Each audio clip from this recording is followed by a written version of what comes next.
Parliamentary committee बनाई जाएगी जो कि इसकी तहकीकात अरबों रुपए खाने का पूरा प्लान बनाया हुआ है।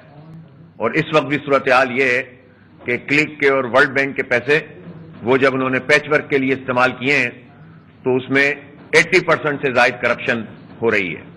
और यही वजह है कि हमने बाकायदा इनको कानूनी नोटिस इशू किए हैं।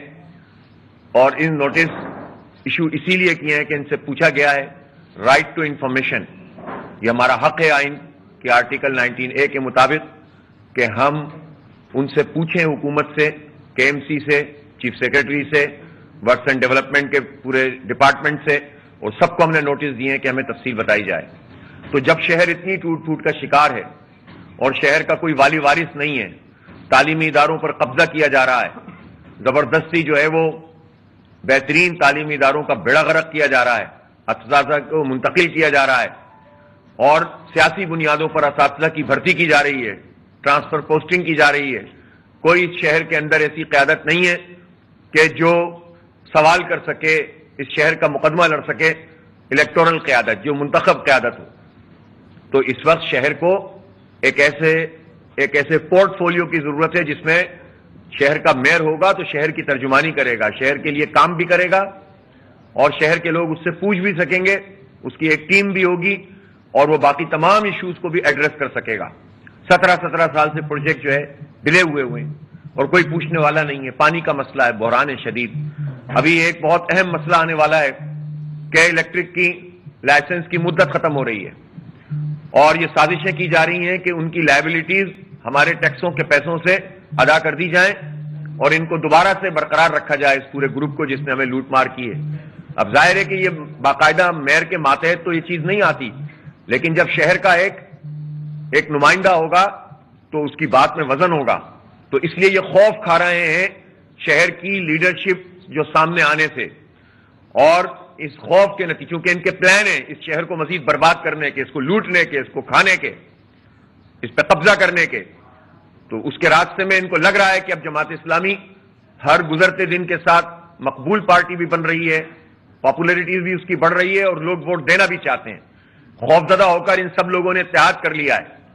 इसलिए मैं इलेक्शन कमीशन से कहना चाहता हूं कि फौरी तौर पर फैसले का ऐलान करें। और ये जिस तरह का तर्ज अमल इख्तियार कर रहे हैं इससे तो पता चल रहा है कि इनका अपना कोई फैसला नहीं है। या तो ये सिंध हुकूमत उनके साथ साजबाज कर रहे हैं या फिर कहीं और देख रहे हैं। इसलिए हम ये समझते हैं कि कानून की बुनियाद पर, मेरिट पर, आइन पर और जो हमारा हक है जमहूरी, उसके मुताबिक फैसला आना चाहिए और फौरी तौर पर फैसला चीफ इलेक्शन कमिश्नर को अनाउंस करना चाहिए। जमात इस्लामी अवाम के साथ खड़ी है, सारी पार्टियां मिलकर इलेक्शन डिले करवाना चाहती हैं। और वो लोग कि जिनका कोई एक मेंबर कोर्ट में चला भी जाता है इलेक्शन करवाने के लिए तो उनकी पार्टी उसको ऑन नहीं करती। और इलेक्शन कमीशन में पीपल्स पार्टी, MQM और PTI सबने ये कहा कि इलेक्शन नहीं होना चाहिए। और बहाना क्या बना रहे हैं? बहाना उन बातों का बना रहे हैं जिसके वो खुद सब जिम्मेदार हैं। जिस बात का बहाना MQM बना रही है कि इख्तियारात नहीं मिले तो हम इलेक्शन में कैसे जाएं, तो 2013 का एक्ट जब बना था तो उसके तो बाद तक MQM PTI के पीपल्स पार्टी के साथ हुकूमत में रही थी और 2015 का इलेक्शन तो 2013 के एक्ट के तहत ही लड़ा गया है। तो क्यों लड़ा उन्होंने उस वक्त इलेक्शन? तो उस वक्त तो उन्होंने इलेक्शन लड़ा और अब वो कहते हैं कि नहीं जनाब, जब मजीद उन्होंने कब्जे करवा दी और मजीद उनकी गोद में जाकर बैठ गए तो अब ये कहते हैं कि जनाब इलेक्शन नहीं होना चाहिए।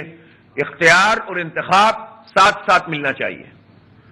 ना इंतखाब इख्तियार को रोकता है, ना इख्तियार इंतखाब को रोकता है। इसलिए ये फौरी तौर पर जो है इस पर अमल होना चाहिए। आइन की आर्टिकल 140A के तहत तमाम इख्तियारात को मुंतकिल करने में 5 दिन भी नहीं लगेंगे। असम्बली का इजलास बुलाना है और उससे कानून पास करना है। और अगर ये उस वक्त MQM हमारा वोट, हमारा मैंडेट नहीं बेचती, कराची के जो भी उनको हासिल था जैसा तैसा भी था, और रिजीम चेंज के मौके पर अगर MQM ये कहती कि हम उस वक्त तक जो है वो नहीं आपको वोट डालेंगे रिजीम चेंज में जब तक कि आप हमारे इख्तियारात नहीं देंगे, तो भाई तुमने तो उधर चले ही गए, तुमने तो चौराहे पे बैठकर अपनी कीमत लगवाई ली। वजीर इम्तियाज शेख न्यूज़ कॉन्फ्रेंस।